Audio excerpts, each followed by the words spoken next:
Okay, hello. My name's Brianne. Thank you for coming along. So, um, this is me back in, I think I was 19 years old, and I was full of idealism and hope for the future. I just started at university, and I was super stoked to be finally studying what I was obsessed with, which was science, right? So I've always been obsessed with the environment and animals and in, insects even, and literally everything in the natural world. So I would go and rescue worms. In fact, I still rescue worms from puddles of water. I'm an odd kid, probably. So I was really stoked that I could go to university and study what I wanted, which was a biological sciences degree. What was a little disappointing, however, when I got back from my first day of lectures, like the true loser I am, slash was, hopefully was, I came home and nobody was in the flat because everyone was at their part-time jobs. Now, I didn't have anyone to get excited with, but also I have always hated working for other people. I know most people hate their jobs, but I really hate it. I'm not very good at being told what to do, particularly if I don't see the point. If there's no real purpose behind it, then I really, really don't want to do it. It's a massive character flaw.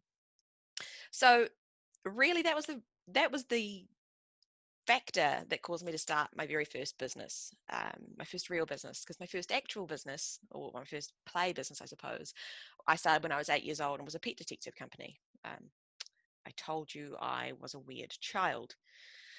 Um, so my first company was, you've already seen the slide, was something called Pure Essentials, and it was a cosmetics company. So my mum actually handmade that logo, and I launched it probably an hour after deciding I wanted to. I had some basic cosmetic knowledge because I used to mix things up in my kitchen. Like I said, I liked experimenting with a bit of science. Usually it was flower petals and water, but it got a bit more. They're a bit more complex now, obviously. So I researched some ingredients, bought a few from an online store in New Zealand, started making a mess in the kitchen. My dad built me a mold. My mum built the logo and some of the branding. And then I built, and all you website designers out there, please don't judge me I built that. I don't think it's that bad really in comparison, but it actually, you can still go and see it on the Wayback Web Machine. But you know what? Despite looking like that, and despite being a little bit amateur, we sold quite a lot of products, and they were well reviewed. I enjoyed making them, and it earned me enough money to pay rent so that I didn't have to go into work. Like my flatmates did at the time. So I got to study what I loved, and then I also got to start exploring the business world, which I found I also really loved. However, I really quite quickly ran into problems. The first one was I couldn't focus. As you can probably tell, I'm a reasonably scatty person. I wanted to create new products all the time rather than focusing on the few that I already had. So I wanted to be more creative than business minded, and that's probably still true today. The second was that I wasn't really making enough product to keep up with demand. And that's actually happened several times over. And it's all well and good, everybody saying that that's a good problem to have, but it's actually not, because you annoy your customers stop coming back, and it's a very, very easy way to lose those customers permanently. So what does a rational person do in this situation? Well, I actually pushed pause on my favorite thing, which was university, and I started a second business. Now, this second company was a new invention, I guess, and it was called Spoonable Fudge. So it's like a cross between mousse and fudge, and like the name says, it was designed to be eaten with a spoon. And the logo was a professional logo designer, as you can probably tell this time. And the cute little pot is called Sir Tubbington. I wanted Mr. T, but everyone was frightened of being sued. So Sir Tubbington it was. So again, it was super creative. I got to spend some time creating new flavors, but I had the same sort of issue. So despite my mother and I, who has worked for me forever, spending scores of hours a week manufacturing hundreds of kgs of fudge, we couldn't keep up with demand again. So the same problem happened because I was more focused on the creative side of business and not so much making it a business, I suppose. So after a bit of reflection and trying to figure out what it is I actually wanted to do, and at this point in time, I was about 23 and I was feeling pretty lost.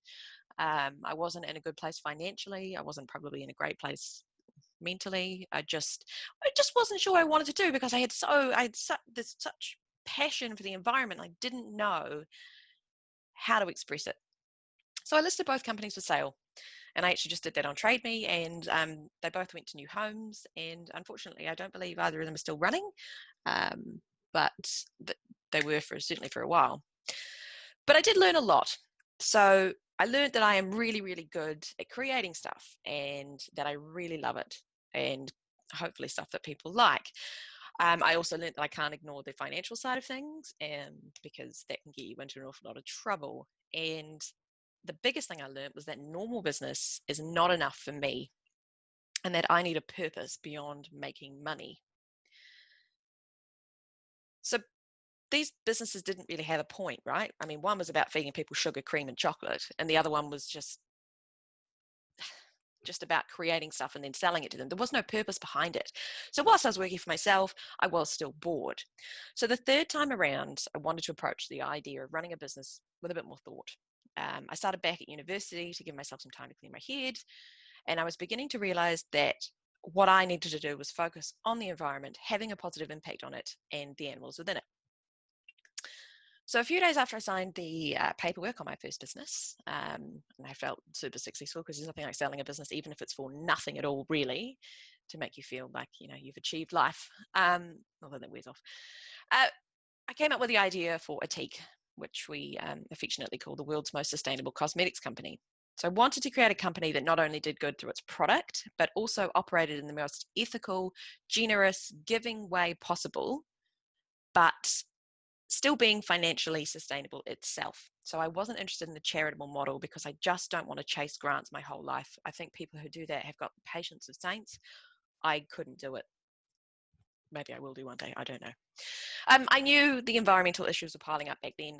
The plastic movement was certainly not what it is today, or the plastic-free movement. But I knew that plastic pollution, mass extinction, deforestation, habitat loss, all of these things were growing by the day, and we'd known about them for years, but not a lot was being done. I knew that 40% of total plastic use comes from packaging, which tends to surprise people. So over 50% of all of the product, all of the plastic that we make globally is single use. So it's literally used once and then binned.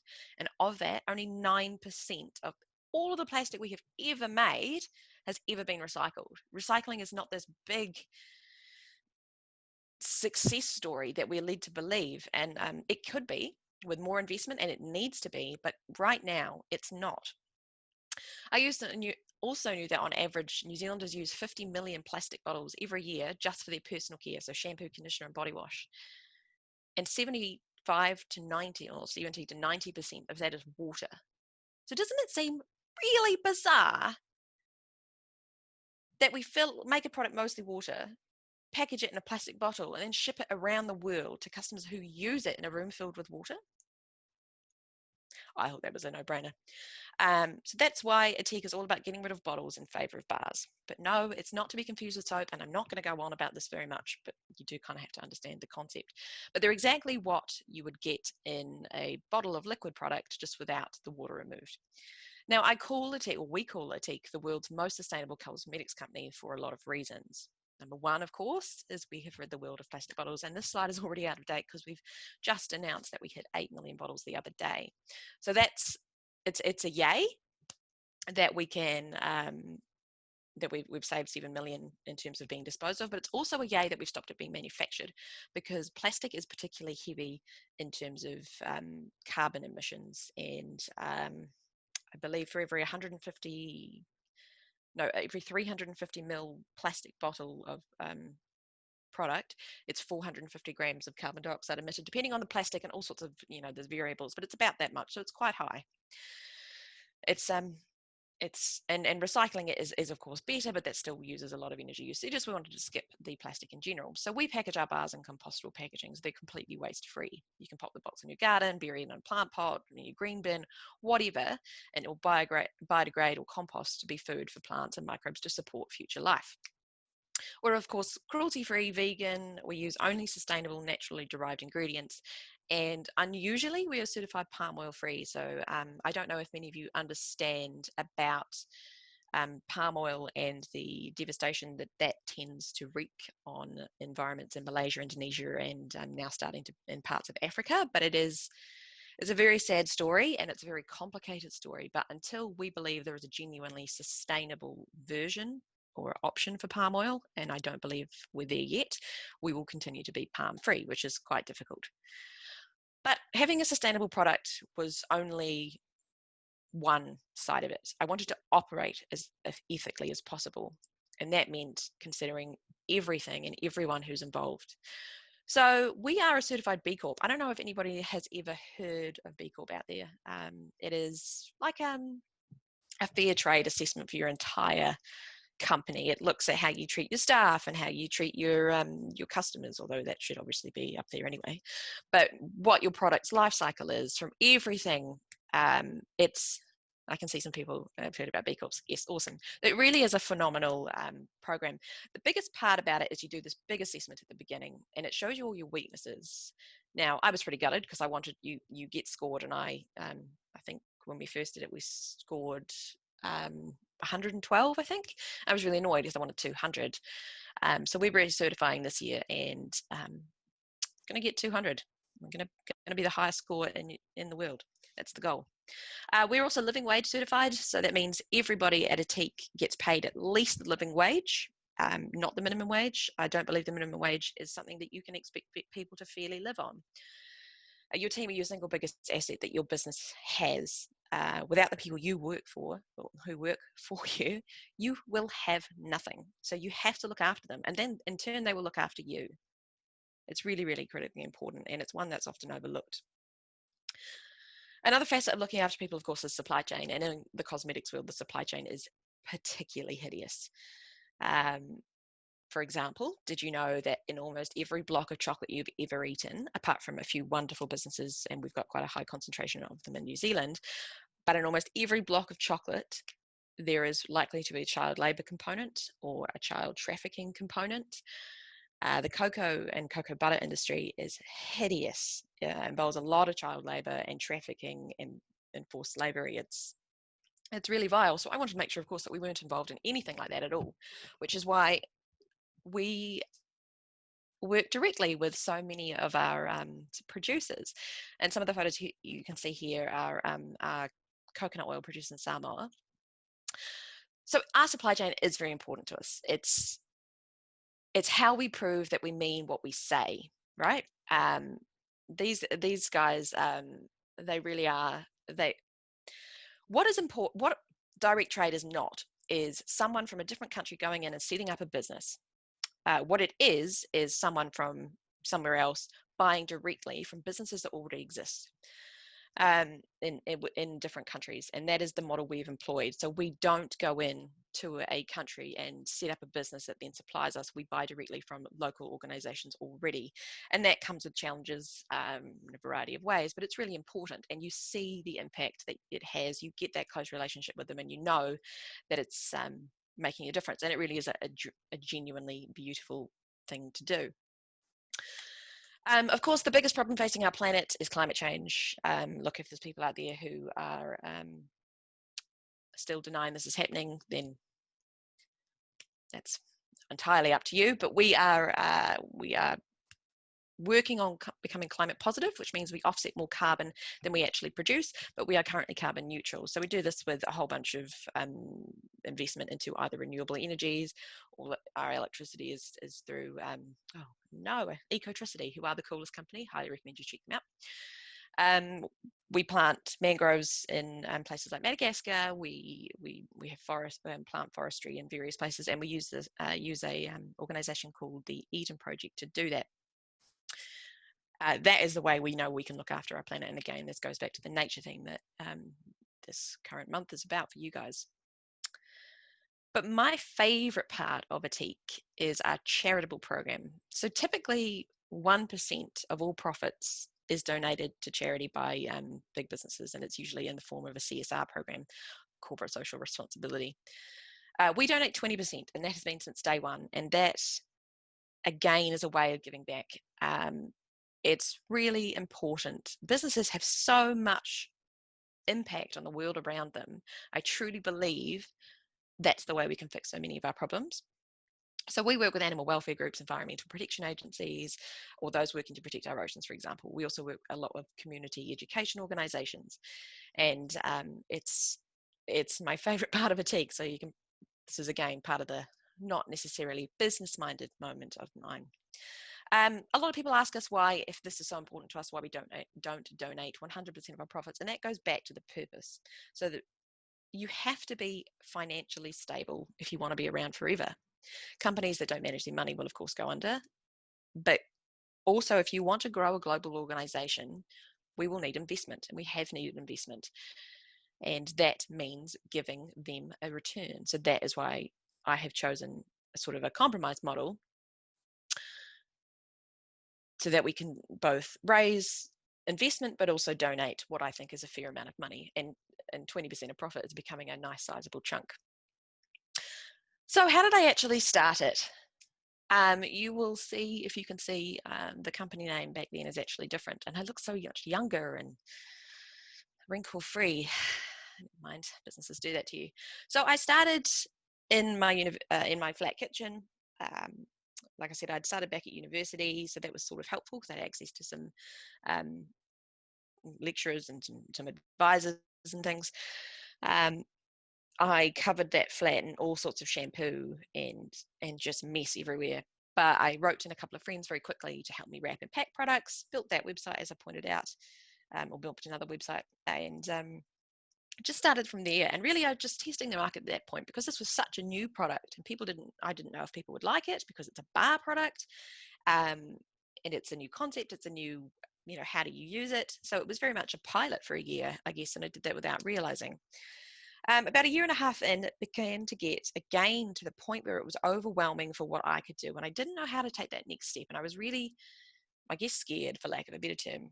And this is where the university came in really handy, because I entered a university competition called Entree 85K, where you get paired with a business mentor. And then you write a business plan and then have to do like a fight to the death pitch style thing. Now, we didn't win, which is totally fine. We're totally over it 8 years later. But I did gain my business mentor as a business partner. And he has been along for the ride since. And what more than anything, whilst he wasn't involved in the cosmetics industry, more than anything, he gave me the confidence to believe in myself. And like 3 days after we had finished that competition, I went and signed a lease and moved out of my house into our first little factory. I mean, like, it was a 90 square meter, a little garage, but it was freedom, right? It was a real business. And that was where we first became a business and not a hobby, I suppose. Next came funding. A lot of people ask me how you fund a company. Now, this may not be to everybody's tastes, but I really like equity crowdfunding. So a couple of years after we had moved into this unit, we had been bootstrapping the whole way. We were running out of money, and we couldn't do a lot of the things I really wanted to do. And that is really frustrating. Not having money to carry out ideas will be transformative to a business is really irritating. And I knew the biggest thing was branding. If you saw in that previous photo, the branding was very amateur. And it just wasn't something that retailers really responded to. So equity crowdfunding had just been legalized in New Zealand. I don't know if you've heard of it, but it's the idea where you sell shares like on a mini stock market. And Pledge Me had, I think, just completed 2 successful ones, one of them being the Yeasty Boys, who raised about $500,000 in 15 seconds or something mental. They did an absolutely epic job. So that was really interesting. And what I really liked about it was that it doesn't matter how much money you have, you could invest in companies that you love and go along for the ride. So it's not a rewards type crowdfunding round, it's an equity base. So we have 352 shareholders now. So our first round we did in 2015, and we raised $200,000 from 152 people in about 10 days. Hi, Alex. It was very exciting watching it click over to 200,000. It's such an epic ride. You have to prepare. You have to have a great video, beautiful branding, and an awesome story.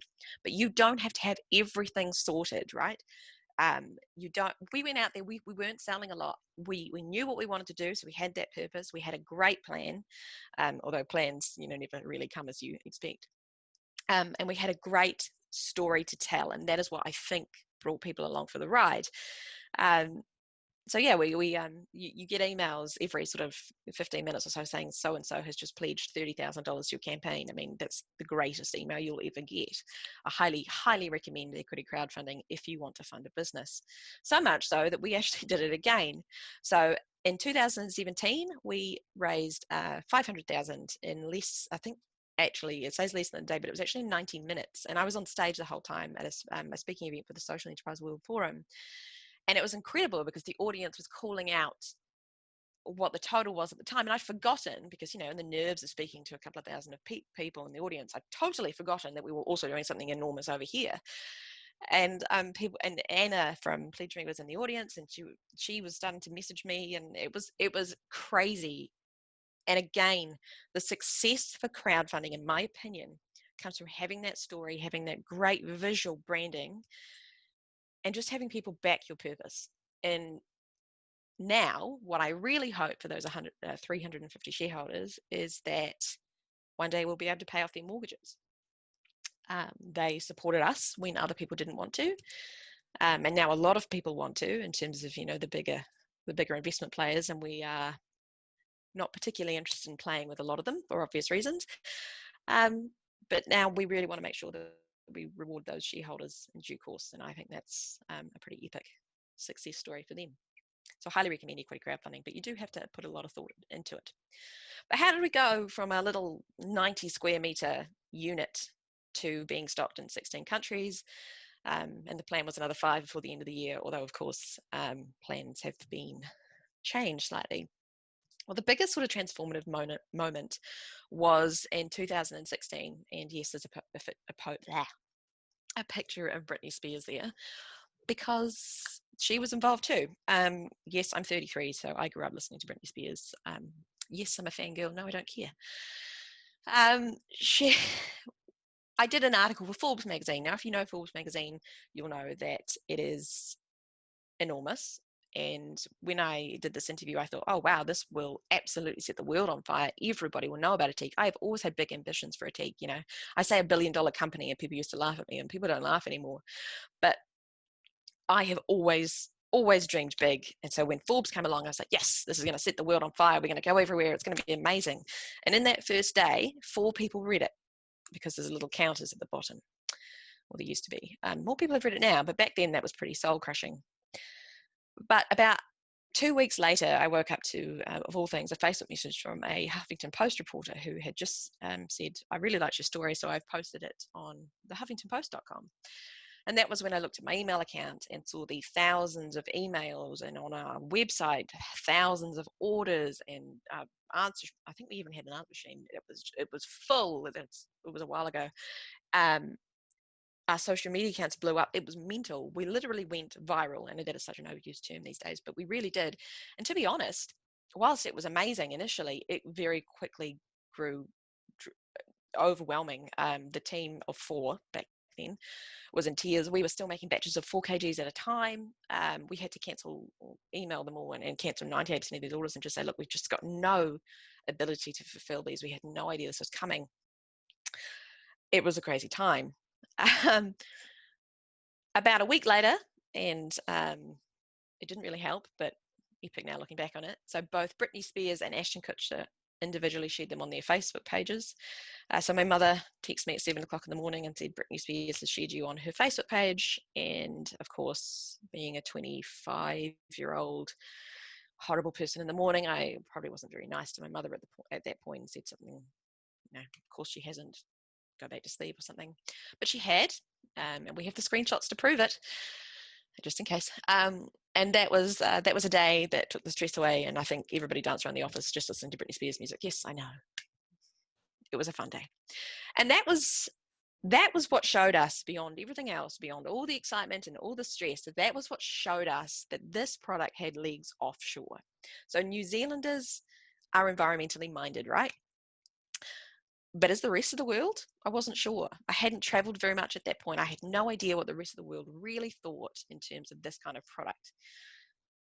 So that gave us the idea, or gave us the certainty. You're never certain, but it made us believe that we could take this product internationally, and that's what kick-started the export journey. And of course, it's hardly been plain sailing from there, and it's difficult, but because we have had this big press base and it continues to build, and because we've got this really strong purpose and story, we get a lot of retailers from all over the world approaching us. And our largest retail partners, like Holland and Barrett or Boots, for example, we never approach them, they have approached us, a company based in New Zealand. So I think that sort of speaks to the power of what I'm going to talk about and my tips in a couple of minutes. And I'm just keeping an eye on the time. I promise I won't be too much longer. As I mentioned, there has been massive challenges along the way. I could never imagine doing anything else because I love highs. I don't love the lows, but I mean, you've got to have a low to love a high. I love the up and down of running a business, and I love creating something that genuinely makes a positive impact. Is really important. But there's been huge challenges. Some of the biggest have been people related. It is difficult to get people who see things the way you do, and you shouldn't get people who see the things the way you do, because you don't want a company of you, because I have massive weaknesses and you will have massive weaknesses. You need people to balance those out, and that's a bit of an ego kill, and it's probably something a lot of people struggle to get over to start with, but you need people to balance those out. So now we hire for attitude or passion or values rather than experience, because with experience they may not have that passion for what we do so much. Manufacturing and scaling, of course, has been a nightmare. This is a product that people typically don't make at scale. That has been hard to do. But a team of experts and engineers and a lot of money figured that out for us, which we are very grateful. So I wanted to put together some very quick tips of what I believe apply not just to business, but to any kind of enterprise at all that you want to build. So number one is trust yourself. I get asked a lot about imposter syndrome, and I very rarely feel comfortable in a room. Not because I'm a particularly shy person. I'm obviously relatively extroverted to a degree, but I always feel like the least experienced, stupidest person in the room. And I know that that is really common, but with that comes this: you're more likely to ignore what you're saying internally in favor of what someone who you perceive to be cleverer or has more experience in a field. And that's not necessarily the best option. You should absolutely listen to other people, absolutely. But it's important to trust your gut, because you've built something, or you're building something, and you're building around values that are important to you. So it is really important to make sure that just because someone over here has all this experience and talks a really good game, don't just accept what they're saying verbatim. Let something sit with you, and if you really can't do something, then don't do it. Good mentors will give you advice, but then not be upset if you don't take it. That's a really important one.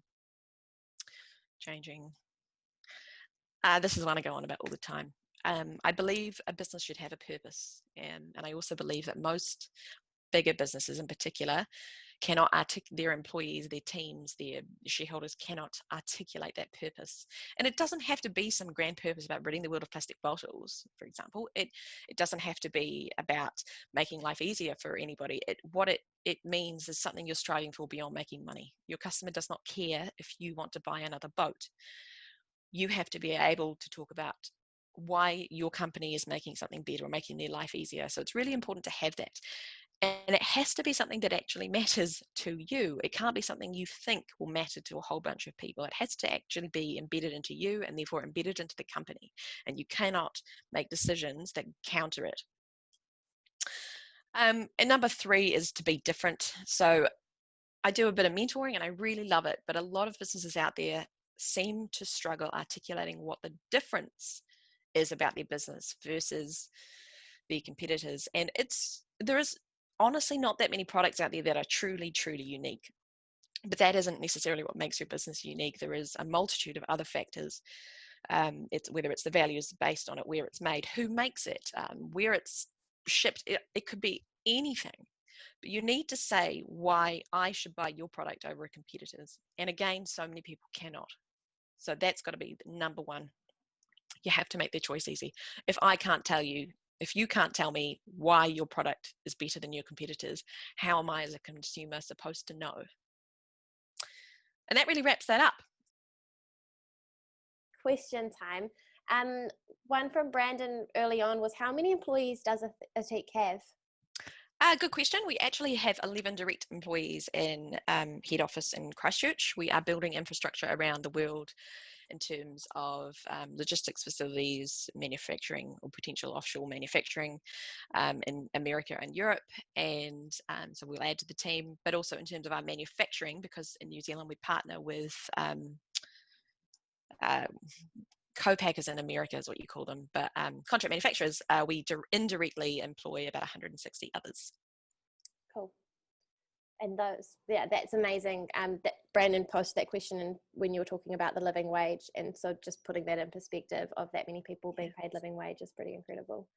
Yeah, has asked, it seems like you made some big leaps in how you think about business. Aside from purpose, how did you educate yourself on what goes into a successful business? People. I've talked about people a bit. I am very, very lucky that I haven't gone out looking for them, but I'm surrounded by really, really clever, passionate people who either care about the same things I care about or have the passion for business in general. And I have learned watching them.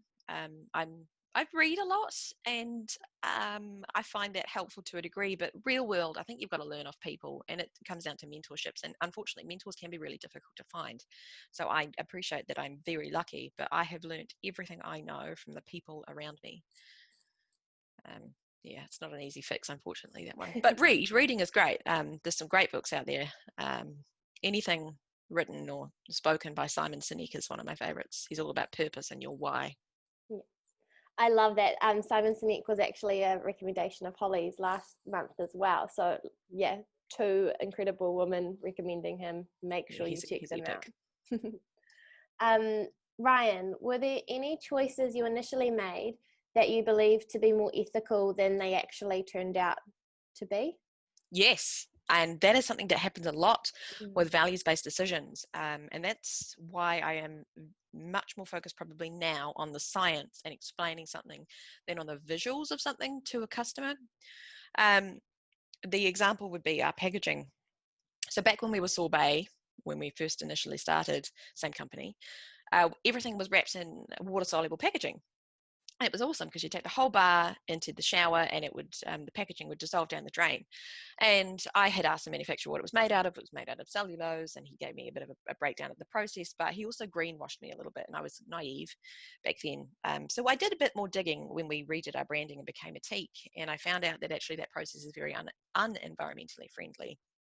And in terms of life cycle of the entire product, we would be that much better shifting to a typical cardboard and something that the customer would then compost. And I know quite a lot of people were disappointed in that decision because to them it did seem like a step backwards for the environment perspective, but it very much wasn't. So when we look at putting in a new initiative, we do spend a lot of time on researching the whole, whether if it's a product related, the whole life cycle or the whole impact that will have, because sometimes it backfires in ways you can see that just when you look around the world, but things backfire when you don't expect them to. Yeah. Thank you for your honesty in these questions too. It's really, really awesome. Kaio has asked, in how many countries are Ethique's products available? 16. Oh God, don't ask me to list them. Our major markets are the US, UK, Australia, New Zealand, Japan, and we're moving into Hong Kong and Singapore later on this year. But we're also in sort of smaller levels and a few countries dotted around as well. Cool. And the follow-up to that is, do you produce locally in those countries? And if not, or partially, how are you solving or remaining sustainable while shipping? Good question. So with these sort of ethical choices also comes financial sustainability questions. Now, it has never ever made environmental sense or sense to me that everything, because New Zealand doesn't make cosmetic ingredients. It just doesn't. We might have a couple like lavender oil, for example, but the majority of what goes into a shampoo, for example, is just not made here. So it has to be shipped in, and it doesn't make sense to ship something in and then ship it back out, right? However, you can minimize the footprint of that process, but you can never eradicate it entirely. So we have always aimed, we will always keep some manufacturing and HQ in New Zealand, always. But we will manufacture for some market, for our European and maybe American markets, potentially closer to source. It just makes more sense environmentally. It will lower the carbon footprint. And as long as we don't impact jobs here in any way, I don't see that as a negative. So that is something we are looking to do. We don't have a timeline on it because all our timelines have been delayed slightly, as everybody's has. So yeah, it's absolutely something we are considering, but that is why we're aiming for carbon positive, so that even if every time when we have our carbon footprint measured by an independent organization, every time we have that done, we always want to make sure that we just tick over it just to, really try and counteract that. Cool. I'm going to skip a couple of questions and come back to them because you've mentioned COVID here, and we have a question from Sophia asking what your biggest learning has been from the COVID-19 pandemic and its impact on the world, both personally and professionally. And I guess I'd add to that, how is it impacting Ethique? It hasn't. The biggest impact, I suppose, that it has delayed things, and it has stopped a lot of things happening, and it has disrupted our international partners to a greater degree than it has disrupted us, which has then flowed on to us, of course. So as the majority of our products are exported offshore, we have sort of suffered in that way. We tried to be as flexible as possible. So our retailers in New Zealand, we've offered friendlier terms and reduced minimums and discounts and those sorts of things, and done what we can to help support our retailers here. But at the end of the day, we do have to factor in that we too need to survive this. It's not been as catastrophic as honestly we initially thought it would be, I suppose. At the end of the day, we do sell a hygiene product, and that helps. And we were it's handy. A lot of our products were deemed essential from day one, especially as we supply into supermarkets. We voluntarily stopped selling some of our products, like our moisturizers and stuff, because we didn't want to back up what was clearly an overwhelmed supply chain. Yeah, and look, it's going to affect people for a long, long time. I know a lot of people are like, oh, come July, this is all going to be over. I really don't think that's true. I think we're going to be living through a genuinely turbulent, challenging, stressful time. But yeah, Ethique will make it through, and we will come through the other end, and we will be. I always feel awkward saying thriving, because I don't want to make it look like, yay, we're doing so well and others are suffering, right? Because it's not what I mean at all. But we will come out the end, the other side, and be in a position to continue growing, I guess is what I'm saying. Awesome. Cool. A bit of a switch in focus. Bhavya has asked, how much of an impact did the visual branding and the kind of more constant social media presence make? Massive. I put a huge amount of our success to visuals in general, and you see that because we changed from Sorbet, which was a little bit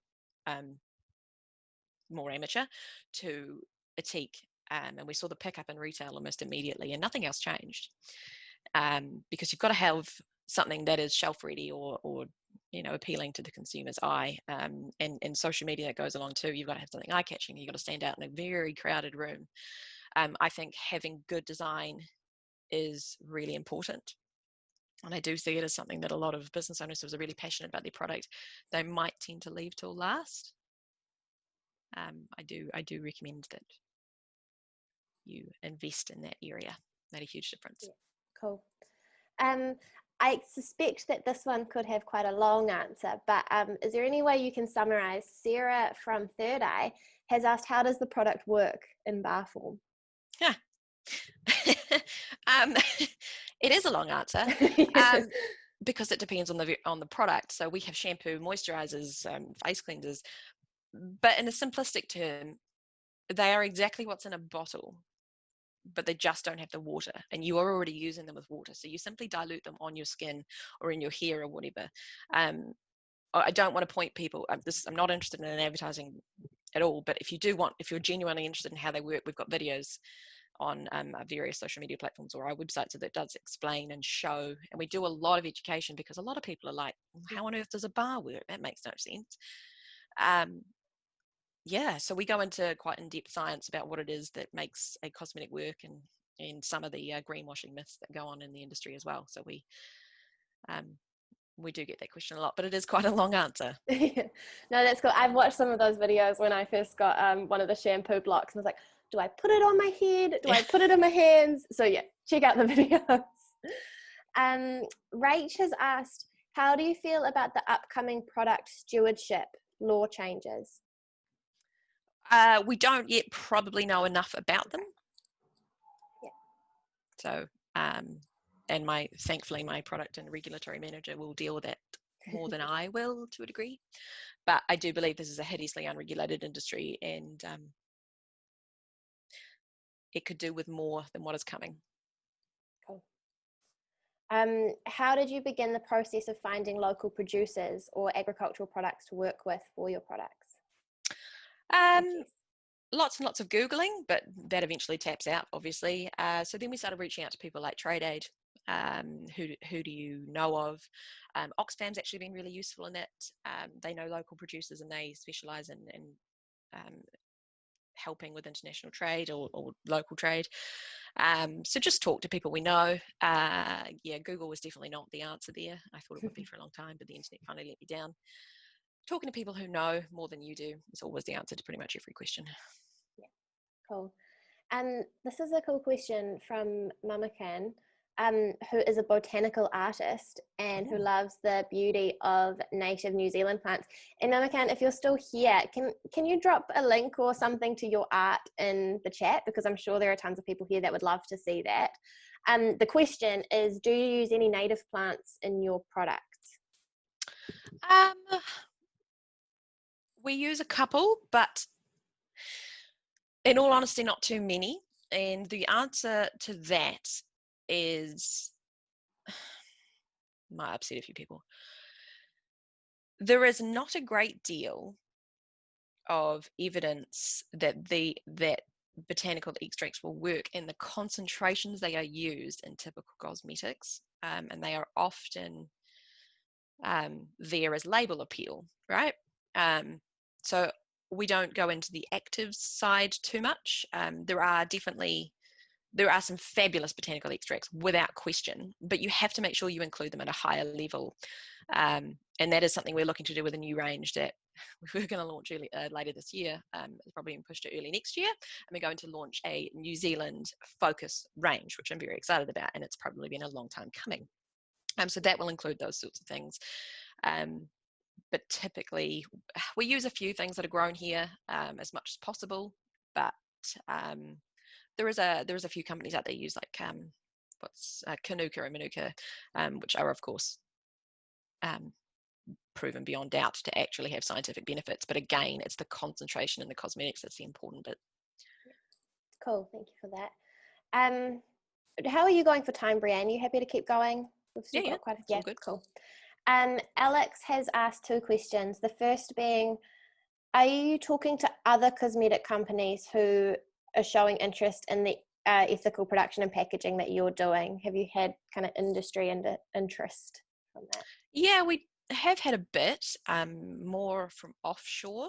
Okay. And I've been asked to speak about this sort of thing. But the difficulty other cosmetic companies have is they have liquid products, and we really only have any experience in solid, because solid equals cardboard. Well, it can, you don't have to wrap it in plastic. So I guess it's kind of the idea of showing in general what a plastic-free company can do and the success and how much consumers value it. So I'm always willing to talk to people, but I don't typically get approached too much in New Zealand. Okay, cool. And another question from Alex was, in their area, they're seeing, which I think we all unfortunately do, littered plastic bottles being thrown on grass or, not making it to bins. How can we encourage people to pick them up and dispose of them as ethically as possible when the plastic bottle exists? Well, you're never going to get rid of it, plastic bottles. Look, my initial goal was to rid the world of plastic bottles, and it's as naive as it is stupid. You're just not going to. And I believe there is a place for plastic in the world. You're not going to get rid of it. I mean, medical care, for example, you just cannot get rid of plastic. So we need to improve our recycling, and there's a variety of ways to do that. But you need to educate people as to why littering is bad. It always comes back to education, because education, when people know about something, they care about something and they love it. You know, it's why zoos exist a lot of the time. I know a lot of people don't like zoos. I personally think they do a lot more good. Well, the good ones do a lot more good than bad. And I think it's about, if someone sees the damage that an activity or something, a choice that they think is doesn't make any difference, if they see what it actually does down the track and they can link it to their behavior, they'll go, oh, well, I don't want to do that anymore. It's all about education, and it's not necessarily people's fault. They don't know a lot of the time. I mean, some people just don't care, but most people are good, and most people want to do good, so they need that education. Yeah, cool. Most people still think all plastic is recycled. Yeah. Or that it doesn't need to be cleaned to be recycled. Exactly. There is just so much nonsense about recycling, because people are confused, because all the information put out is different, because your local recycling infrastructure is different between every town. Yeah. How are consumers supposed to detangle that? Yeah. Awesome. Do you say the research is a critical element in your business decisions and processes? That's from Hannah.